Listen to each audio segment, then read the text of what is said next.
яам сайдаас дээр байнгын хорондоор асуулт асуух гэсэн байгаагүй одоо ч алга байна шүү дээ. Агаарын хөлгийн түлшээ 100% үйлдвэрлэнэ гэдэг байгаа шүү дээ. Алтан ширээгийн газрын тосны үйлдвэр ашиглалтанд орох юм бол одоо 4.7 их 80 төгрөг нь ашиглаж болохгүй байна гэдэг энэ хуулийн гол амин судсан байгаа. Гэтэл Оросын холбоот улстай 15 жилээр агаарын хөлгийн түлш авах гэрээ байгуулна. Одоо энэ сойрхон батлна шүү дээ. Тэгэхээр эн чинь нэг төр шийдвэр гаргаж иж хоёр өөр үзүүртэй юм яриад байгаа байхгүй юу?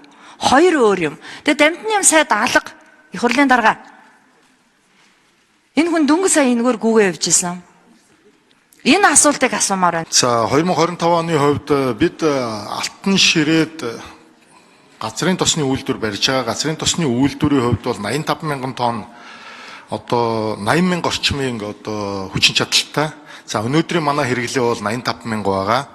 140 мянган тонны хүчин чадалтай манайх одоо тэр дамжуулан ачих байгууламж маань, цэнэглэх байгууламж маань.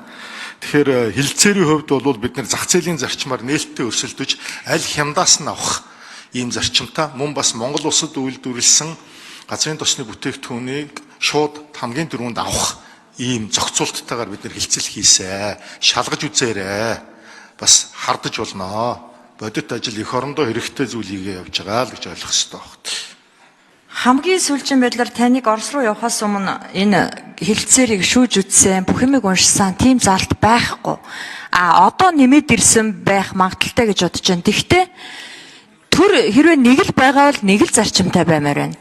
Оросын улбат улстай 15 жилийн бүр улсын хурал сойрхон баталсны дараа санамж өчгөр тийм юм оруулдаггүй. Та тэрийг мэдж байгаа. За хилцээр дээр та бас бүтэн харна үстэй.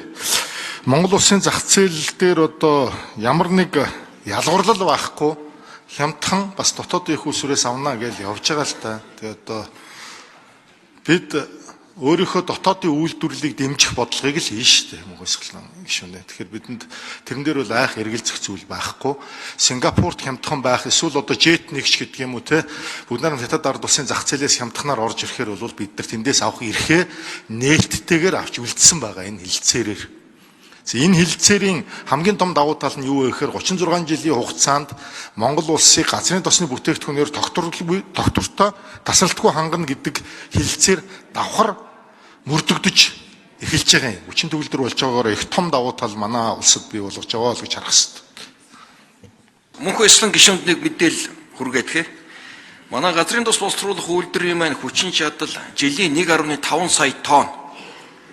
Монгол улсын хэрэглээ өнөөдрийн байдлаар 25 нэг үүсгэлээр 2.9 сая тонн болцсон. Тэгэхээр одоо алтан ширээний тос боловсруулах үйлдвэр маань манай Монгол улс хэрэгцээний нэг 50-60% дээр л очино. Тэр агаарын хөлөг тесттэй холбоотойгоор бол одоо бид нар 80 мянган тонныг импортлж байгаа, хэрэглэж байгаа. Гэхдээ ирээдүйн цаг дээр энэ үйлдвэр маань өөрөө 85 л хүрнэ. Тэгэхээр агаарын орон зай нислэг нэмэгдэх, гадны дамжин өнгөрөх ачаал нэмэгдэх үед манайх дотоодоос 100% хангаж чадахгүй. Тийм болохоор хоёр дахь басны доктортой нийлүүлэлтийн ханх үүднээс Орос улбаны улсаас агаарын түлшийг 15 жилийн хугацаанд бас бид авч хэрэгжилж таарна.